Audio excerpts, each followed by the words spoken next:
Let's start. Good evening, everybody. I'm Dr. Nanda Rajneesh. I practice in Apollo Spectra and Sakra World Hospital. Basically, I practice cancer surgery and general surgery. So, I'm here to speak on a topic called lifestyle and cancer prevention. We all know that cancer is a lifestyle related disease. So, now over a period of time, according to World Health Organization, biggest epidemic is lifestyle related disease. Yes, of course. Recently, we've had the COVID being a largest epidemic, but otherwise, we were actually facing more of lifestyle-related diseases. What are these lifestyle-related diseases? These are all chronic diseases. The individual suffers from these diseases because we follow certain pattern of lifestyle. What is lifestyle? What we do in 24 hours: eating, sleeping, walking, working. So, how we do it? Setting our own body biological clock is going to decide how we are going to maintain our own body, because we know that our body is a kind of a machine, and this machine requires regular repair, and it also requires regular the care to be taken, like how we take our car, take care of our cars every day, vehicles. So our body itself is a machine; it needs to be taken care. So it is multiple machines also in our body. There are different organs, there are different systems. Each of these systems have a definitive function, and these are under the influence of many hormones, many nutrients, and many functions, hormones. So many activities going on in all these organs. So in the process, they start developing abnormal cells, so that we call it cancer. So now what has happened, this formation of abnormal cell is happening round the clock in our body, uh, our full lifetime. But we have our own immune system to kill these abnormal cells. So when these abnormal cells don't get killed, they can multiply into increasing in number of cells, and they can also spread to different parts of the body. So we call it cancer. So, what is exactly cancer? Cancer is nothing but excessive growth of an abnormal cells. Means the cell is not normal and it is excessively growing and it is spreading. Why does this happen? I kept saying this, it can happen. Why does this happen? So, we will go through why it happens first, and how different organs in our body can get affected with cancer, like breast, cervix, gut system, GI system, prostate, oral cavity. So different organs in the body, they can get cancers like lungs. So they have different reasons in each organ. So I'll take you through that. Okay. So what exactly is cancer? The normal cell can multiply and it can become abnormal, and then these abnormal cells again keep increasing in numbers, and they can keep spreading to different parts of the body. That is cancer. Currently, the 12% of the deaths worldwide is due to cancer. So we should know this. And approximately in 20 years' time, there has been tremendous increase in number of cancer patients. We are seeing that. Maybe because we are living longer, because we are living longer, abnormal cell formation also is increasing in our body. And this because as we age, we know that there is exposure to a lot of viruses, a lot of chemicals, change in the lifestyle, excessive work, that 24 bar 7, all this is causing damage. So because we are also living longer, over a period of time, excessive cancer cells are forming. Now, common sites of cancer, especially in India, is oral cavity, lungs, esophagus, stomach, and cervix and breast. Uh, and in famous, cervix and breast is very, very common. Now, earlier, treating patients was considered to be treating some diseases, but now contemporary medicine is no longer just an art and science of diagnosis and treatment, but it is also prevention of diseases. In our Veda also, it talks about a lot about prevention of diseases and keeping our health good through lifestyle. What keeps our health good?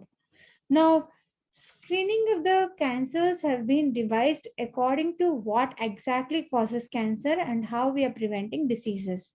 So, screening is what? Screening is that we screen the normal patient who is already not a cancer patient, and then we these tests has to be very simple test for that particular organ, and we have to follow a particular pattern, okay, of doing these tests, and that has to be very simple, cheap, and it has to be able to pick up the disease easily. The sensitivity and specificity also has to be as high as possible with these tests. So we have established screening for certain cancers, but many cancers we have not established. Now, every cancer, is it genetic? Yes. Every cancer cell has to have a genetic changes within itself to become a cancerous cell.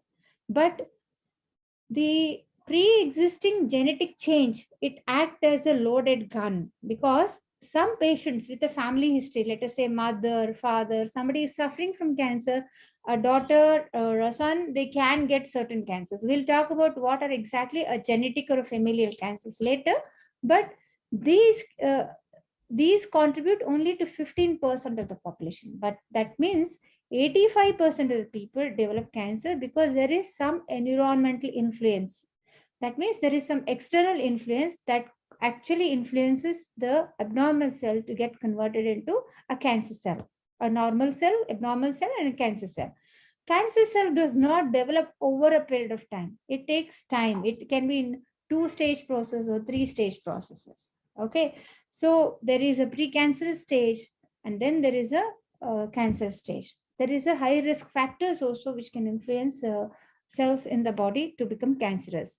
Now I'll take you through what can cause cancers. We know commonly that yes, smoking can cause cancer, alcoholism can cause cancer, obesity can cause cancers, vitamin D deficiency can cause cancer, viruses can cause cancer, toxins can cause cancer.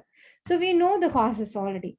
But I will take you through what exactly is the reason for each of these activities can cause cancer. So these are called nothing but a risk factor. Let us say an individual smokes, that means there's a high nicotine toxin. Nicotine is getting converted into a toxic product in our body, and that is going to irritate many cells in the body, from lung cells to liver cells to many organ cells in our body.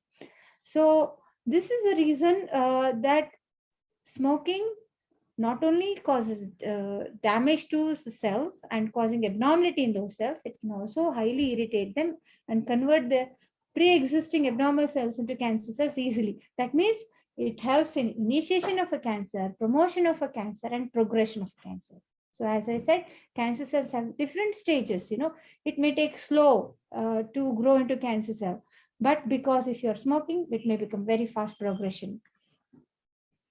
Then also, oral cancer can come because of eating tobacco, which can be highly irritant in your oral cavity, and it can irritate the cells in the oral cavity directly, not just the nicotine, but also that the cud, the areca nut and the cud and the betel nut that you eat with calcium phosphate, that sunna we call it in Kannada. If you keep that, that can again irritate and it can cause cancer in the oral cavity. And tobacco can cause nasal cancers, mouth cancers, esophagus cancer, lung cancer, take every organ in the body, stomach cancer, pancreas cancer, bowel, bladder, kidney, so many organs it can affect.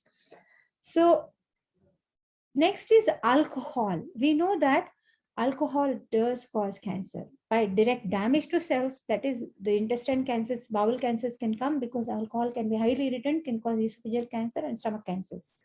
And so like, I know people who drink alcohol, they like to say, alcohol has got a lot of good effects also, but that is in only low doses. When you take in high concentration and every day, then it's not good for you. So it can damage many cells in the body, direct damage. It can increase the damage from the tobacco also. The damage to tobacco, that means alcoholism and smoking, if they're both present together, it can increase the damage again. It affects hormones linked to the breast, in the breast itself. So alcohol, what it does is it has to get metabolized in the liver. So a lot of raw material that is needed for immune system in the body and for hormone production in the body, that is consumed due to alcoholism, and that can indirectly cause promotion of the cancer. Okay. And also the alcohol and tobacco, as I said, can break into certain chemicals, and it can affect many normal cells to get irritated and genetic change to happen inside the cell. So next is obesity. Obesity, how does obesity, means being fat, how can it cause cancer? I see in my clinical practice as a breast surgeon, 80% of the women are actually obese when I see them. Okay, so there is a huge strong link between cancer, especially breast cancer and pancreatic cancer, between obesity and the cancers, these two cancers. But you can see gallbladder cancer, esophageal cancer in obese people, and endometrial and colorectal cancers in obese. So how does obesity cause cancer? One is, obesity fat cell is known to suppress the normal cell function itself. By surrounding the normal cell, the normal cell is becoming fatigued, and the basic metabolic rate is automatically reduced in obesity. Next is, fat cells is known to produce certain factors which are highly irritant in the body, interleukin like factors. And fat cell is also known to produce estrogen like factor. Estrogen like factor is an hormone which can irritate the breast cells to cause breast cancer. So this is how the obesity can cause cancers. So, and exercise and reducing weight is very helpful, which I will discuss in the end about how lifestyle exactly can prevent cancer in overall. So what are these hereditary cancers? Hereditary means there are certain genes in our body, like BRCA genes in breast cancer and ovarian cancers. These genes are already abnormally present by birth. So that means there is already some amount of initiation of the abnormal genes in our body. Even in colon cancer, you can see that in some families. And these abnormal genes are already present in the body. That is, initiation is already present. The promotion progression again is dependent on the lifestyle itself. That means even if you have an abnormal gene in your body, the progression to cancer can be suppressed just by changing your lifestyle. And now what I will do is, I'll take you through the different cancers in our body. But before that, I like to say that whenever cancer happens, it doesn't grow in overnight or overnight. I said that. That means there is an abnormal cell formation first due to influence of the high risk factors, then it progresses. So more number of abnormal cells, and then more chance that one of them can become. That means it is a bullseye, like, if you have a larger bullseye, the arrow can hit easily. So but if the bullseye is very small, abnormal cells are very small in number, our own body can take care of the killing of that abnormal cell. How our body takes care of killing, we'll talk in the end. Let me take you through breast cancer now. In India, 1 out of every 2 women are diagnosed with breast cancer dies of the disease. That means if I have 2 patients coming to me with breast cancer, one of them will die of the disease very soon. The reason being, we are diagnosing these breast cancers very late. This is the reason we are trying to do a lot of promotional activities so that you become aware of your breast and do regular checkup of this organ. See, breast is nothing but a simple organ that sits on the chest wall. Yes, it has its own functions, but this can get diseased very fast in the form of cancer, and it can be dangerous. It can kill you if you come at a late stage. So we have to be aware of what changes that can happen in the breast that could be telling us, oh, could this be a cancer? Any change in the size and shape of the breast, inverted nipple, rash in and around the nipple, discharge from one or both the nipples, puckering or dimpling of the skin, swelling in the armpit, swelling in the breast, and constant pain in the breast and the armpit, you have to be really aware. Okay, swelling. But not all swelling of breast cancers, you should know that, because suddenly I see a lot of women, no, they feel it and they feel a lump, and they say, oh, I feel some lump, doctor, and I may be having cancer. No, out of 10 lumps, only one could be cancerous, but you don't know which one. So I have to evaluate all those 10 patients. So always visit the doctor as soon as you feel you have a lump. And there are certain risk factors for breast cancer. So a lot of patients do come to me with precancerous conditions. They also come with just a breast pain. That breast pain could be because of something called fibrocystic disease of the breast. So there are, these are the risk factors. See, there are the risk factors in breast cancer can be modifiable risk factors and non-modifiable risk factors. What are these modifiable risk factors? Modifiable risk factor being overweight, you can reduce the weight, right? You're drinking alcohol, you can reduce alcohol intake. You're taking oral contraceptive, you can reduce oral contraceptive. You're vitamin D deficient, because risk factor for breast cancer is vitamin D deficiency. So you can correct your vitamin D deficiency. You have a fibrocystic disease of the breast, you can monitor yourself and you can take vitamin E and suppress the changes that are happening in the breast. So these are all modifiable risk factors. That means these are all lifestyle related risk factors, if you see. But there are non-modifiable risk factors, because you and me, we have a large breast, and women can get breast cancer. Being women itself is one of the risk factor that cannot be modified. And aging, as I become old, I have some risk of getting breast cancer that cannot be changed. Race, family history, personal history, and early menstruation. So these are all non-modifiable risk factors. So as I said, in breast cancer, especially, let us say there is, what is breast? Breast is nothing but it has got nipple, areola, and inside there are multiple lobules and the ducts. Okay. And in between the lobules and the duct, there is a fat tissue. So these lobules will have a functional cells. This functional cell is influenced by many hormones. Okay. So when hormone is coming from your own body and it is a normal hormone, nothing will happen. Okay. It just maintains the breast in a good, healthy function and a good proliferative and differentiation phase. But when there is imbalance in proliferation and differentiation, so all these imbalances keep in our body also, in many parts of our body, in different organs. There is always balance from one side to another side. Okay. Let us say if I don't have enough raw material in my body has capacity to take from somewhere else, but that will cause imbalance somewhere else. So we all know this is called yin yang theory.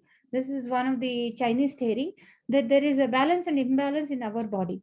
So this risk, some of the risk factors can make the cells in the breast abnormal cells. These are benign proliferative changes, we call it. Then from benign proliferative changes, it can get converted into atypical hyperplasia. From atypical hyperplasia, it can get converted into ductal carcinoma in situ. This is a precancerous condition, and then it can become invasive cancer.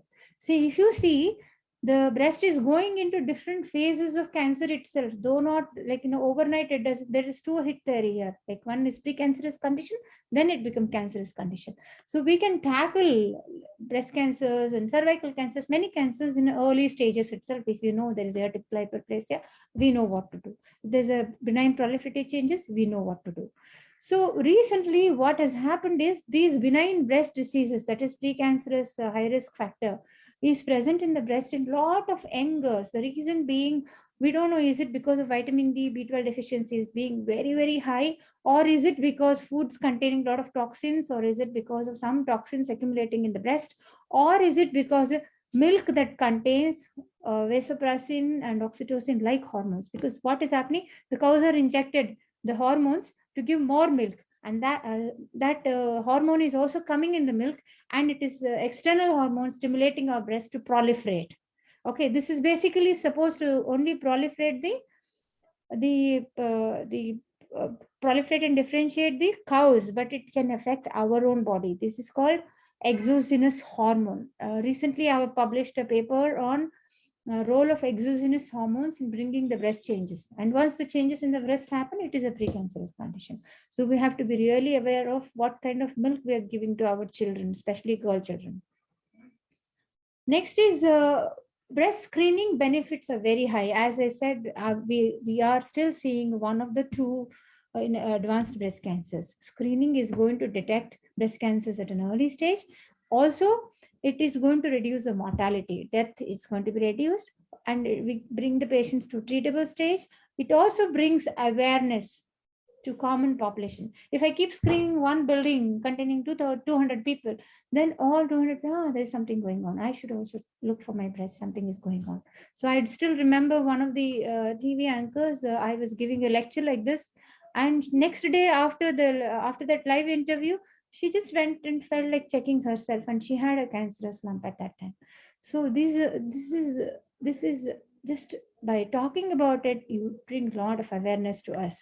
So we should know that. So what is this screening? Screening is nothing but one is self-breast examination. Every month, all of us have to do one particular day. You can choose whichever day you want. Do with a flat of hand sitting and lying down position first. And also Touch with the finger only when you feel the lump. Otherwise, feel with the flat of hand. Also look for all the changes that I told previously. Look for any dimpling, discharge, changes in the nipple and retraction of the nipple, and any bulge seen. So all these have to be looked for monthly for all the women in your family. Also, you should tell. It's very important. And next to that is a after the clinical breast examination is the next test. We advise this, recommend this once in a year when you do health checkup. Please go and meet the doctor and ask the doctor to do clinical examination of the breast.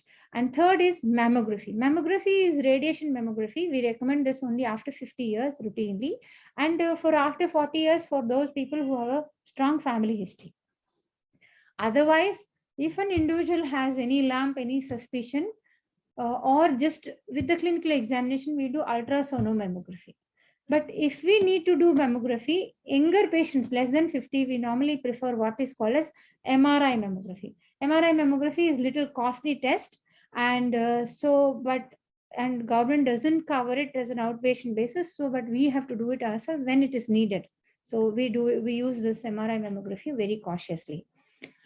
Next is in breast cancer, you also have to know about BRCA1 and BRCA2 genes.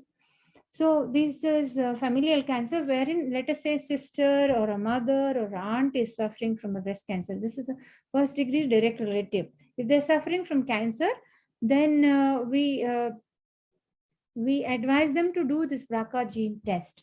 So we know Angelina Jolie did a BRCA test, and we do know that that she had a very high risk of developing cancer, and she removed her actual breast tissue but retained her nipple and skin tissue and has put an implant. But it is impossible for to do in our country. First of all, BRCA gene test also can be very expensive, and secondly, this doing this surgery not acceptable so much. And thirdly, another reason is that there are associated cancers with BRCA genes being positive, like colon cancer and ovarian cancer.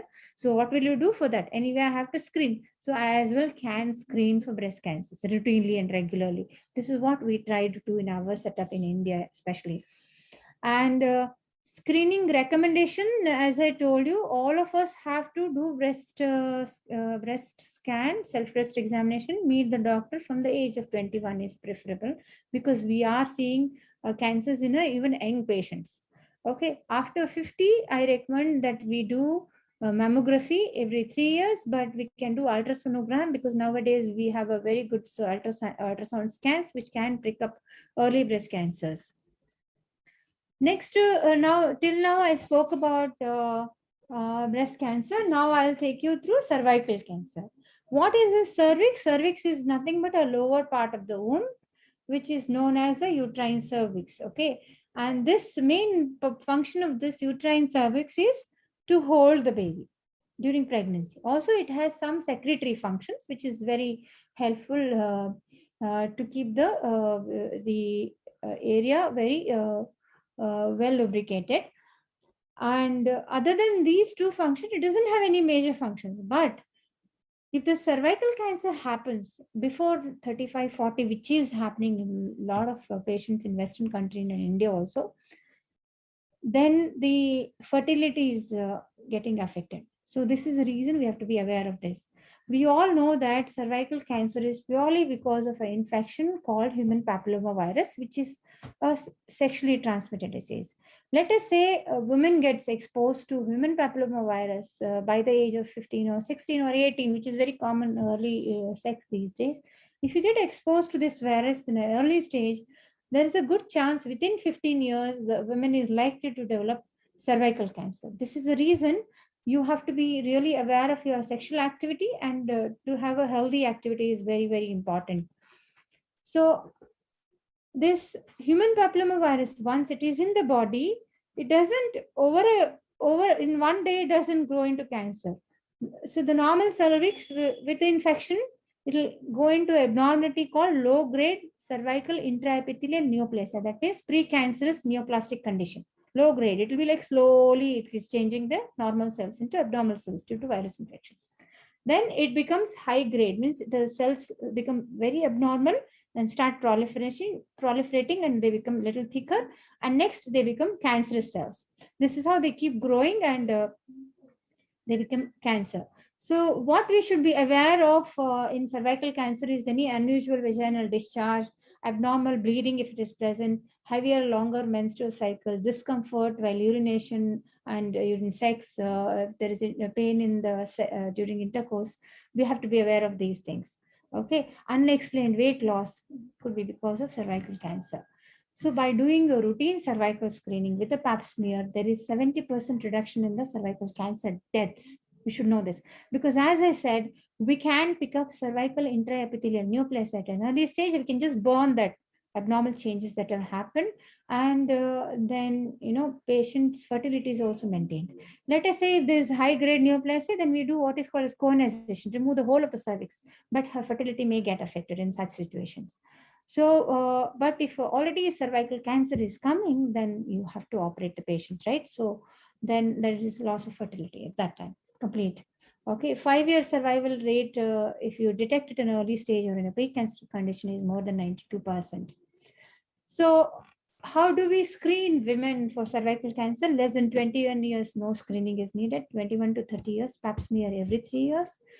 30 to 65 years, pap smear every 3 years, or pap smear with human papillomavirus test every 5 years. Above 65 years, no screening is needed because cervix goes into atrophy, and so we don't have to screen for cervical cancer. How do we do screening? One is pap smear, and we also do something called video assisted iodine staining of the cervix. So this can really pick up changes in the cervix itself by just looking at it. And also, is there a way we can do prevention of cancer? Because now prevention of cancer is coming up in a big way. And we also started a foundation called SPOC Foundation, Society for Prevention of Cancer. This we are going to focus a lot on preventing cancers through this society. And we know that cervical cancer can be prevented with cervical cancer vaccination, and it is marketed in our country as Gardasil 9.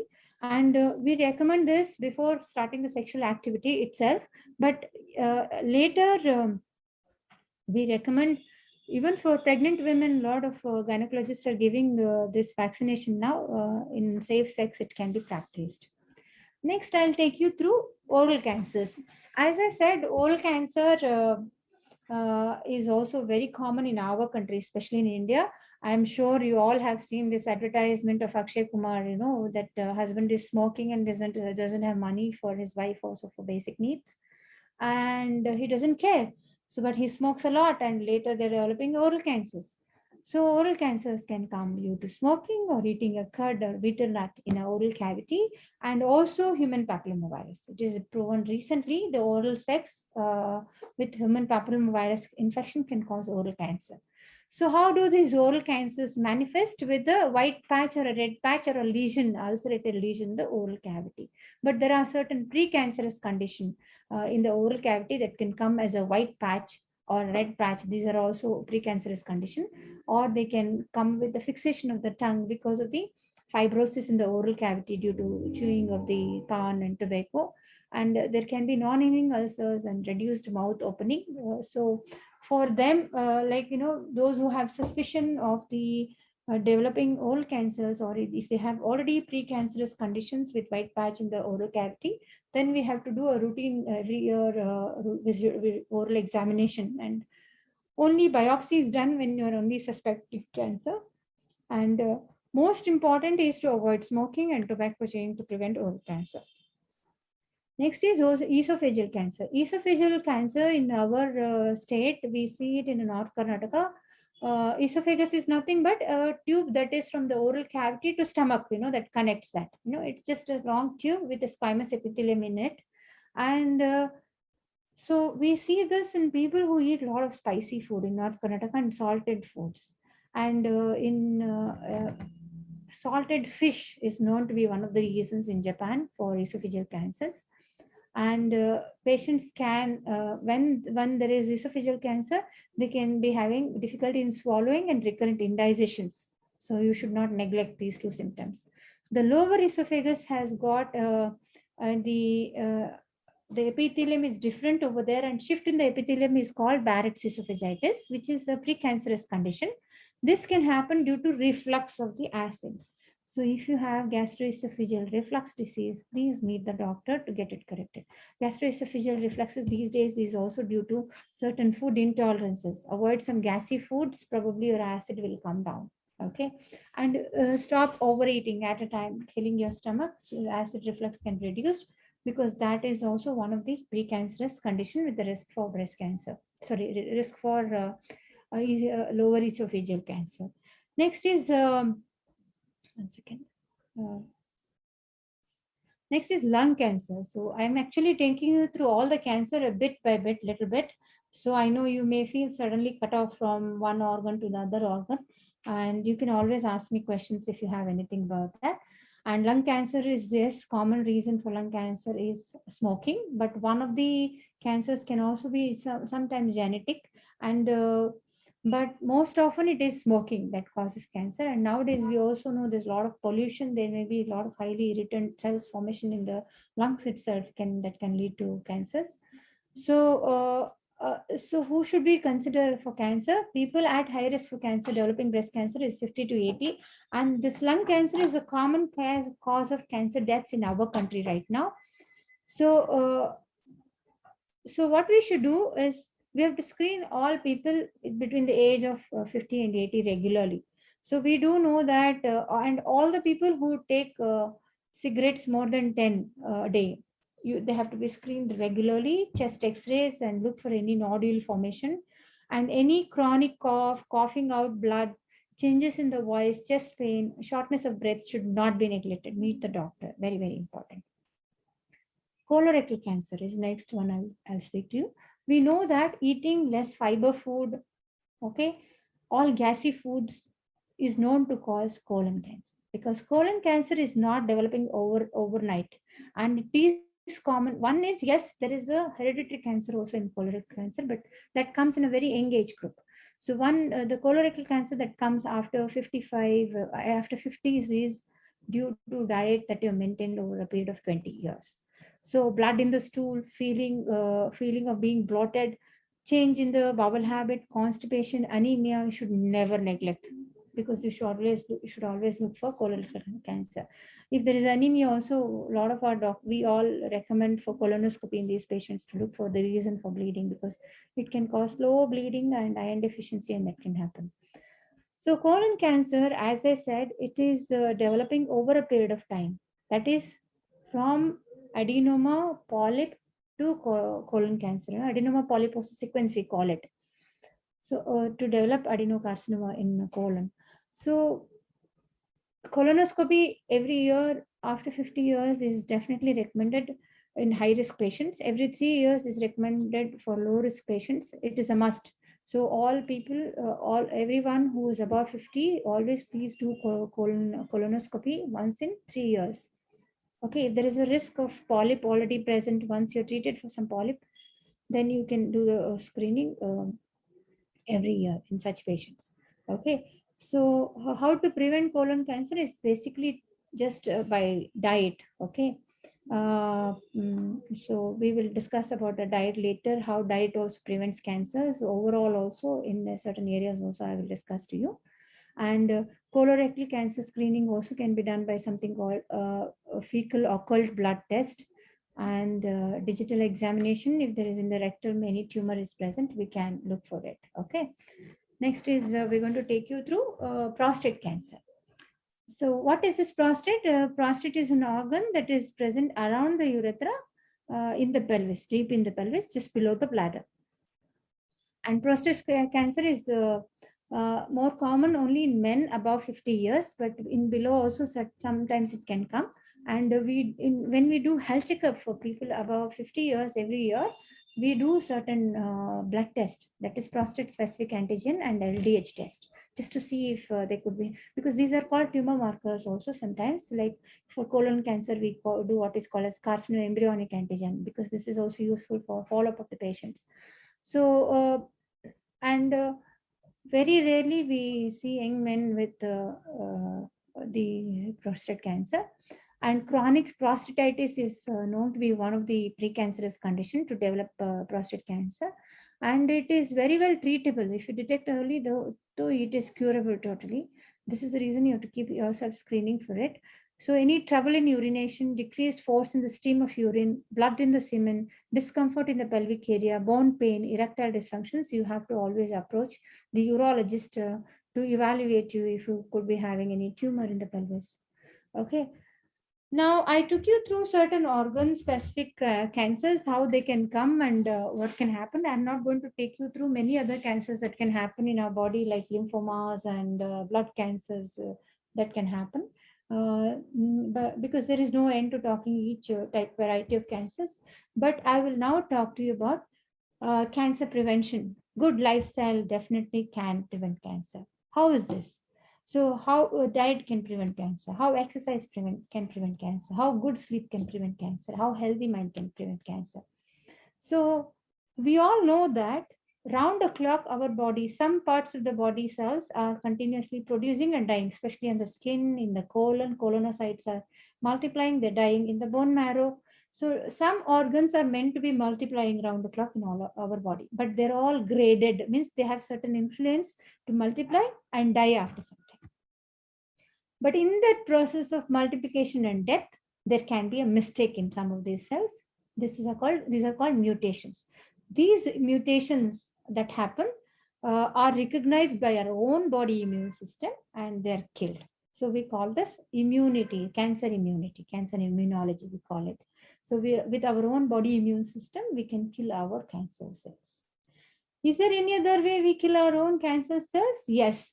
It has been one of the Japanese scientists 2 years back got Nobel Prize for saying that when you do intermittent fasting in a regular biological pattern, that is known to prevent cancers, which is very well proven, because from ancient days, our ancestors were following fasting as one of the methods of preventing many diseases and being healthy. Now, he proved that, it can prevent cancer. How is that? That is because one is by fasting, basically, you need so much nutrients, right? So you have to take that nutrients from your own body. When you fast, there is no food in your intestine.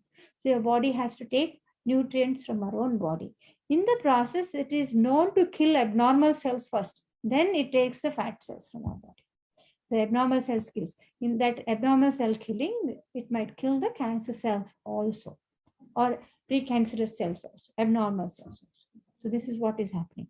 So one is by fasting with a particular pattern, we can prevent cancer. We got to know that. Okay.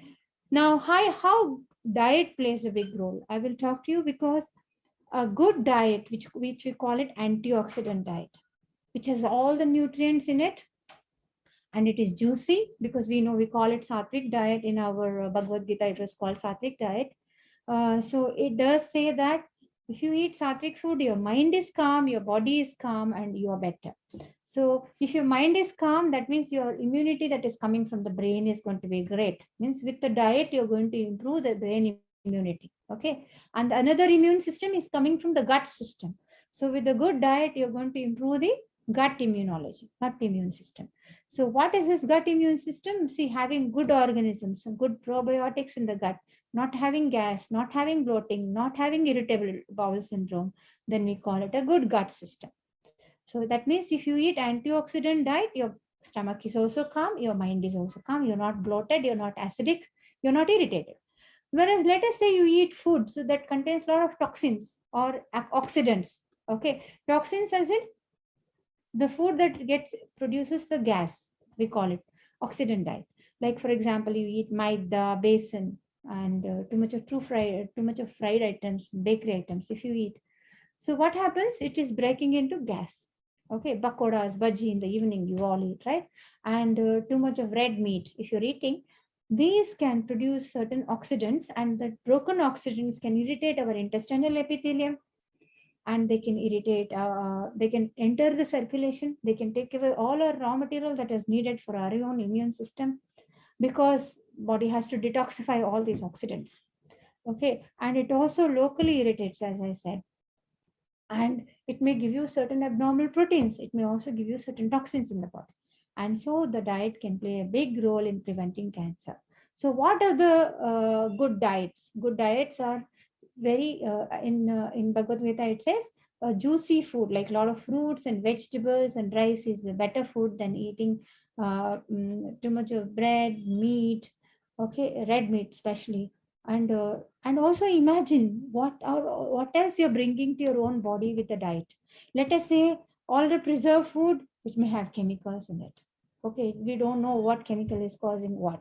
Okay, we all know, we keep reading different articles, there is no established proof. You and me, both of us say, and we go and pick up something and we eat and we drink. So but we do know some chemicals and toxins can affect our body, and also foods can contain pesticides and chemicals, because nowadays everything is not organic food. So the pesticides and chemicals that can come through food to our body can do a lot of damage. And the pesticides and chemical containing food nutrient value is also very low. So the vitamins that we need may be very, very low in that. So this is the reason what can happen is the raw material needed for our immune system is also reduced. Okay, because you are eating bad foods that doesn't contain enough nutrients.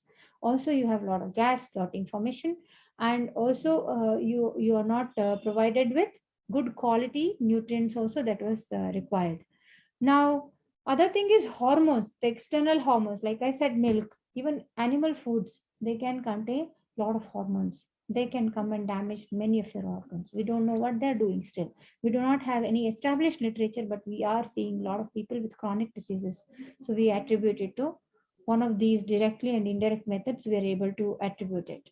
Okay, so fruits, vegetables is very good for us. Liquidy foods and soups, salads made of vegetables, fruits is very, very good. What does maida do? Maida can stick to your intestine, and also can, the the villous surface, no, it sits on that. It increases the growth of bad organisms beneath. So it may change the gut organisms. So a lot of people are nowadays saying, oh, gluten allergy. I have a lot of gluten allergy. I can't eat maida, wheat. So you should avoid maida. It's very, very important. And eat more of fruits, vegetable, whole grains, legumes such as beans. And our diet should be mostly plant-based, which is very good. Antioxidant diet is very good. Limit consumption of red meat is all I can say. And also fried fruits, processed foods should be avoided. And salted foods and pickles can cause stomach irritation and stomach cancer. That should be avoided. And do not, next is, this is about diet that I spoke. I think I covered most of it. Next is cancer prevention by preventing smoking. How do I stop smoking? Biggest problem, right? Because a smoker has developed a center in the brain for happiness only by nicotine stimulating it. So we have a lot of happiness centers. These are all in the primitive part of the brain. So these happiness centers are developing in the brain for nicotine itself, that only can stimulate and causes excessive happiness. We all know certain things make us happy. Watching some nice movie can make us very happy because that stimulates primitive part of the brain. Eating some good tasty food can stimulate. So these are all primitive reflexes in our body. So how do I stop smoking? Only way is either we have to change some of our basic cognitive functions by rewarding ourselves. That I stop smoking, I will reward myself, because you should know with smoking your lifespan will come down by 20-30 years. You all should know that. It is very, very important. Okay. So this is how you have to gift yourself, or you have to make some other happy things to suppress this happiness set. That is, change some of your habits, go for some new hobbies. Okay, so do that. Maybe that is very helpful. Okay. uh, so this is how smoking, we already spoke about how smoke can cause so much damage in our body. So smoking has to be stopped. It's very, very important. That only can, motivation can come only from within your own body. Okay, because it can damage so many organs. Next is exercise. So it's funny how exercise can prevent cancer. You all must be thinking, one, yes, of course, it will reduce obesity, but what else it will do? Exercise will increase the blood supply to all musculoskeletal system in our body. Okay, so what is this? It is like cleansing our system, all the system. This means by doing exercise, you're pushing and pulling and you're squeezing and crushing different organs in our body. Okay, so there are two types of exercises. One is aerobic exercise and anaerobic. Aerobic exercise and the low metabolic exercise. Aerobic is fast exercise that you do. You all do running, jogging, and treadmill. So this is a fast exercise where you sweat in a short time. You burn high calories. Okay, this burning requires actually basically sugar. Whereas in low metabolic exercise, it's a very slow exercise. Take it as yoga. Yoga is one of the low metabolic exercise. Weightlifting is another low metabolic exercise. Boxing is another low metabolic exercise. In yoga, you also do your own body weightlifting. So this low metabolic exercise is, what does it do? It basically uses intercellular fat. Okay, and it also actually bring the organs in some different position in different directions. Like if you say yoga, you put your head down, right? So a lot of your body is distracted mechanically and physically. Okay, mechanically it is distracted, so it improves the circulation in certain areas which was not very well, and it improves the lung functions. The yoga also includes pranayama and breathing. So with combination of all this, the fat loss is very high, and also it has many other benefits of improving your immune system. It keeps you calm, and it also keeps your gut calm. It takes out a lot of gas from your body, and it improves the detoxification of your body also by doing exercise. So it basically cleanses your body, I would say. You make yoga a routine, very important. If you do yoga a routine, yoga or exercise a routine, then it is better, because it is like, see, we take bath to clean our body, we brush to clean our teeth. Similarly, we should also cleanse our body by doing exercise. So that's very important. Okay, also it distresses your body also by doing exercise. So make it a routine. That is what is my message with exercise. Are there next is stress. As I said, stress can cause cancer. We all know, like a lot of patients, some husband would have died, some sons would have died accidentally. After 1 or 2 years, they come with sometimes breast cancer, some other cancers in the body, and they tell doctor, 1 year back, 2 years back, like somebody died very close. She's always worried about it. So what stress causes is it disturbs the sleep, it causes muscular spasm in our body, it takes away immune system in our body itself, it takes away capacity to take out the abnormal cells in our body. So maybe the initiated cells progression is increased, and also maybe with stress people are not eating enough nutrients on time, and there's like they're worried all the time, so that can take away a lot of nutrients in the brain also. The happy hormones in the brain is also taken away. So how do you manage stress? Accepting the problem that is there as it is. Okay, that's very helpful. And the pranayama yoga can also help in stress management, and also certain development of positive attitudes towards life itself in certain ways, also that can help in stress management. So overall, diet, that is part of our lifestyle, exercise being a part of our lifestyle, and good sleep, and keeping our mind attitude positively can prevent cancer. Primarily, we prevent cancers by reducing the modifiable risk factors. Secondary prevention can happen by early detection and treatment, and lifestyle modifications can really help you a lot. So this is my message is that change your lifestyle to prevent cancers. Thank you. Go back to the chat box. Yeah, here's the chat box. Oh yeah, only one question said, never smoked in my life. I have lung cancer. Yeah, the question here that is being asked is, I never smoked in my life. There is something called passive smoking. That could be one reason in your case. The other could be some genetic change that has happened in your body, so which can happen in any part of the body. If, unfortunately, it has happened in your lung, that has caused cancer, I must say. And genetic change sometimes can be inherited also. and can cause lung cancers.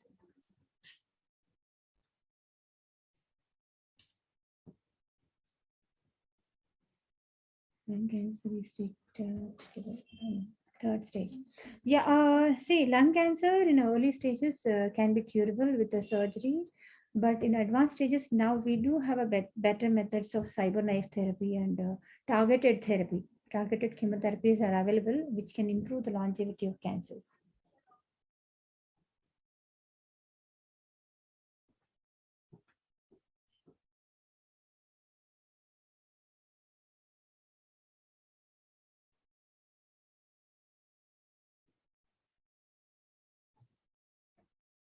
Yeah, if you see, chemotherapy basically affects all fast growing cells in our body.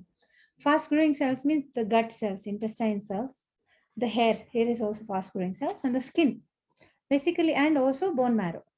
So, also cancer cell. Cancer cell is nothing but a fast growing cell, and it is specifically affecting cancer cell, but it has some side effects of affecting all the fast growing cells. So the skin cells, the hair cells, and the colon cells. That's why your counts also will be regularly, routinely monitored. The so I mean the bone marrow cells it can affect. So similarly, it causes hair loss, but this is reversible completely. Hair loss is completely reversible. All changes that happen due to chemotherapy, to great extent, are reversible. Can you read that? Because I should have got my specs actually. I have to tell. How does the chemotherapy works? And I have yeah. See, when we do targeted chemotherapy, then it is known to affect only that cancer cells, but some cancer cells do miss it. Because these are all not definitely not, though they are specific, chemotherapies are specific to the particular cancer cells, some can skip because they are resistant. So this is the reason the resistant cells, they should be observed. So we do a routine screening after even giving chemotherapy, radiotherapy, surgery, all the treatments we give for breast cancers. I'm basically a breast cancer surgeon. I'm not a medical oncologist, I'm a surgeon. But your medical oncologist can answer this question better. So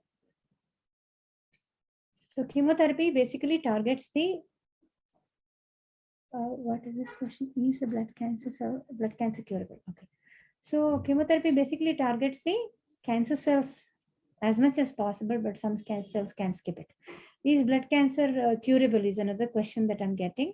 It depends on what type of blood cancer. We have what is called an acute myeloid leukemia, chronic myeloid leukemia, acute lymphocytic leukemia, chronic lymphocytic leukemia. Chronic lymphocytic leukemia, yes, it is definitely curable. Whereas AML, still not so great therapies available, but survival is slightly better than before it used to be. But now we have, for blood cancers, we have something called bone marrow transplantation. That is for AML like blood cancer. We remove the whole blood cells from the body, and even the bone marrow, that is primitive cells that are the stem cells that are present in the bone marrow, all are killed with a very high dose of chemotherapy. And then once all cells are killed, we transplant the bone marrow. So then there's a good chance of survival, because that also has a lot of side effects, but still there is a chance of survival in blood cancer.